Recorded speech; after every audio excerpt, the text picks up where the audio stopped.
I am completely burnt out from all of it. Where do I even begin? I hear to take it day by day, but I could barely do that. This is a real audience question that I received during a recent private event Q&A, and the reason why this frozen reaction happens may surprise you. If you too are feeling completely paralyzed by burnout, stick around because by the end of this video, you're going to learn exactly where to start. I'm also going to share with you my super simple mindset challenge that'll help you regain your positivity and start rebuilding your momentum again.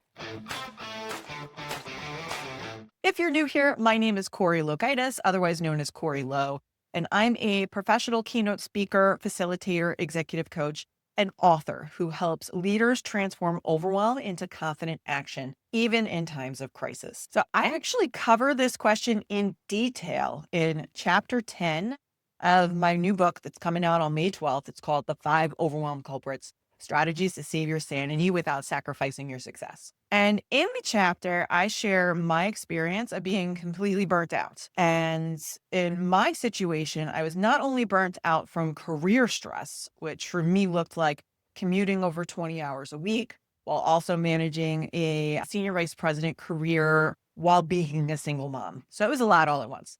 But I also had to add to this the trauma of having just lost my partner to suicide. So it was a lot. What this looked like for me during this time frame was I could barely get out of bed every day. I had to force myself to get up out of bed. I had to take excessive time off from work. I was completely non-functional. I couldn't function. It was like my mind and my body froze. And what's interesting about this is I learned later that there's something called functional freeze, which occurs when your executive functioning is online enough to know what you should be doing and what should happen, but your body stays locked in stillness. I also, during this time frame, similar to the person who asked the question, had heard the term take things day by day. And I had so much difficulty in implementing this. And this was due in large part to number one, my negative thought loops about my situation and feeling like I was always going to be stuck in them. I just lost a partner. It was like no one was going to bring him back. So it was just these negative thought cycles over and over and over again. I also was a high performer, and it was very, very hard for me to shift my thinking from being future focused, which is usually the case with high performers. You're always thinking 10 steps ahead from where you are. For me, it's always my 5-year vision, which I talk a lot about in my work and on this channel. So for me, having to pause this vision based on my body essentially shutting down, I was terrified because to me, that meant that I was going to lose momentum towards what I was working on. So I'd love to know, have you ever felt this way before? I know I'm not alone. Like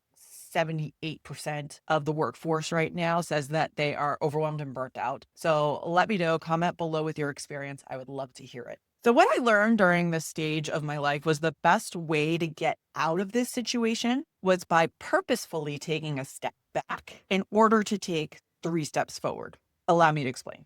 So here's exactly what I did. And it was 4 steps. And it was very easy and simple when you look at it laid out in front of you. So first things first, you have to be okay with creating the time and space necessary to give your body the safety it needs for the functional freeze to lift. Acceptance of this is key. There's a reason that your body enters the functional freeze, and it's to protect you and your nervous system in times of stress. So the more work that I did on number one, acceptance of my situation, number two, creating that time and space and being okay with it. So for me, I did take time off from work. I did allow myself extra time for things like sleeping or just going for long walks where I could think.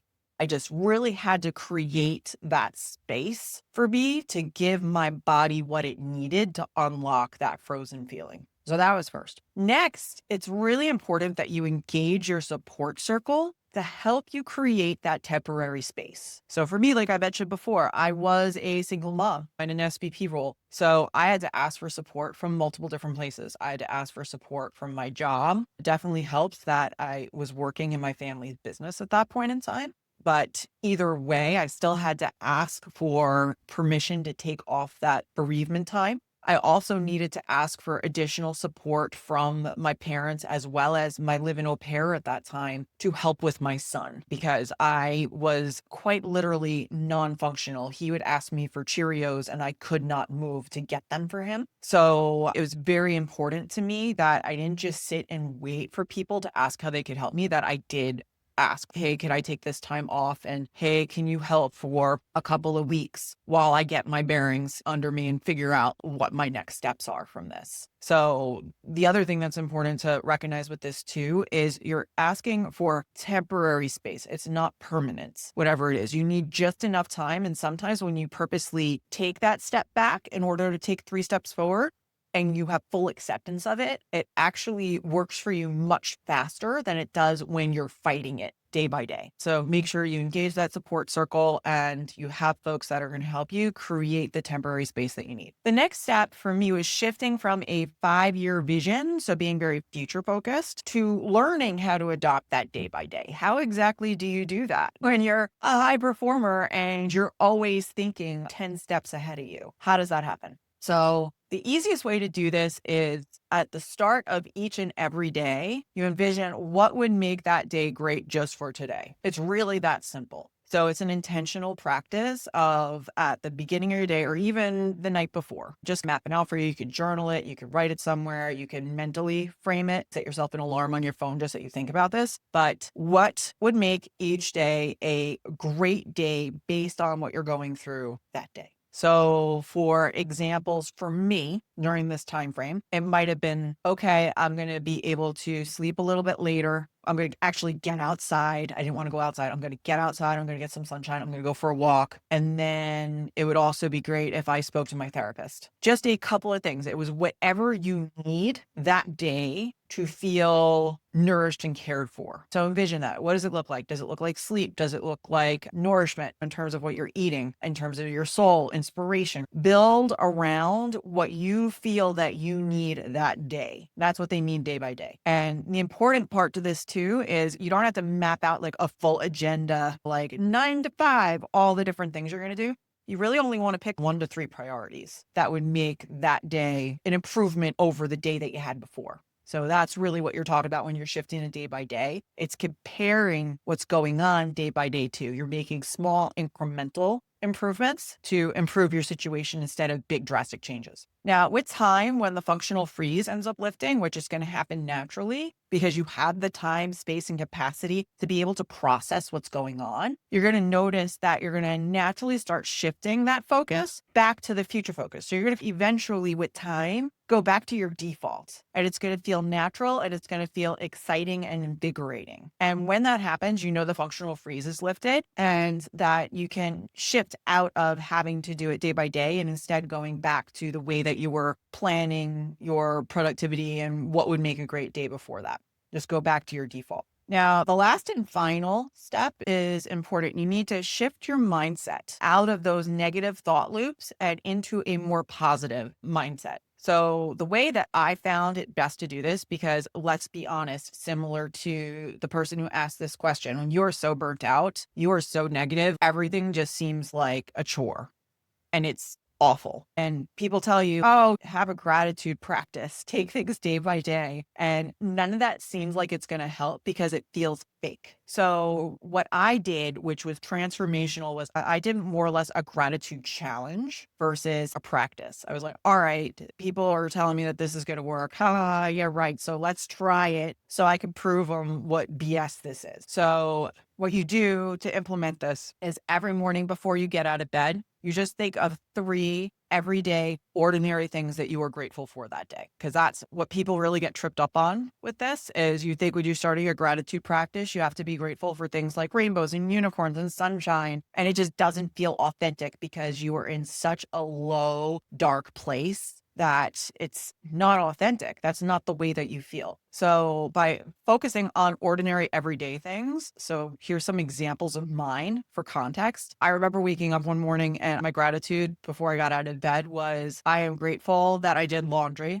the day before because I didn't have to do it that day. So that was something I was grateful for. I was grateful that I found my son's missing shoe. He had been missing a shoe for, I don't know, weeks at that point, and I found it buried in the bottom of a closet somewhere. And I was also grateful that I had therapy that night because I really needed someone to talk to. So it was very minor, almost silly things when you think about it to be grateful for. But what happens is with time, you start throughout the day then looking for things to add to this BS gratitude challenge the following day. And it makes you start looking for positive things that are happening. So naturally with time, it grew to like on days that I actually did get outside, like, oh, the sun feels warm. That feels really nice. That's something I'm grateful for today. And then I would mentally bank it for the following day. So I didn't have to do as much work trying to think of things I was grateful for. And with time, it does naturally shift your mindset from being in constant thought loops around negativity and how awful your situation is and how terrible you feel and how you're stuck and how you have no energy and how nothing's ever going to change. It does change your mindset to start looking for things that are bright, that are positive, that have opportunity, that are inspiring. You start looking for things instead of avoiding the world. And that's most important. So to recap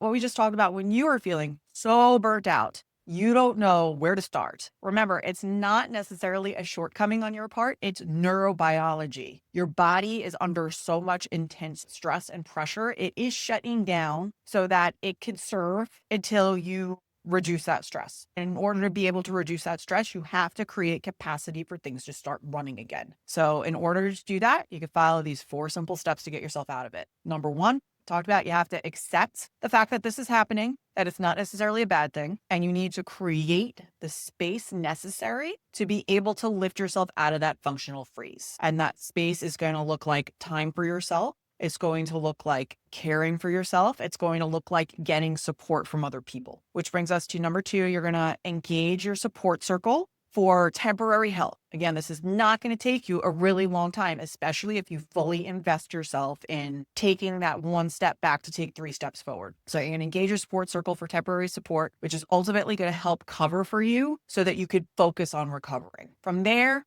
number 3 is you're going to shift from being very future focused and feeling like you're failing if you're not taking actions every single day on whatever your 5-year goal is, to shifting to a day-by-day vision. Again, this is only temporary, and this is only to help you reset the patternings to looking at your day in a positive manner instead of a negative manner. And number 4 is you're going to shift your mindset and actually start looking for the positive in life by starting a simple gratitude challenge. So every single morning before you wake up, think of 3 different things, as minor and mundane as they are, that you could be grateful for before you get out of bed. And you repeat it until you are authentically feeling grateful about all the different opportunity and inspiration and people in your life. It won't take you as long as you think. When I went through and I fully devoted myself to this, I was out of this funk in 3 months. And to really shift your perspective with it, I had gone from being so burnt out and so traumatized that I couldn't get out of bed to eventually 6 months later meeting who would become my husband. It was that drastic of a shift, but it was because I put the work in, I made the space, I took the step back, and I did the work, and you can too. So hopefully you found my sharing this today helpful. And if you have a question that you would like me to answer, just like this Q&A audience member, please feel free to go ahead. You could drop them in the comments and I just may feature it on a future episode. And as I mentioned before too, I cover this specific question in detail. There's a whole chapter on it with even more strategies to try in my book, The 5 Overwhelm Culprits, Strategies to Save Your Sanity Without Sacrificing Your Success. It's going to be out on May 12th and it's available for pre-order right now. Just click the link in the show notes. You can also learn about more ways to work with me, whether that be one-on-one or bringing me in to speak to your organization or work with your team, in the show notes as well. So thanks so much for being here, and I can't wait to see you on the next episode. See you next time. Thanks for checking out The Next Step with Corey Lowe. If this episode resonated with you, share it with a friend, subscribe, and leave a review. Together, we'll transform overwhelm into action, and we'll keep taking the next step towards confident leadership. See you next time.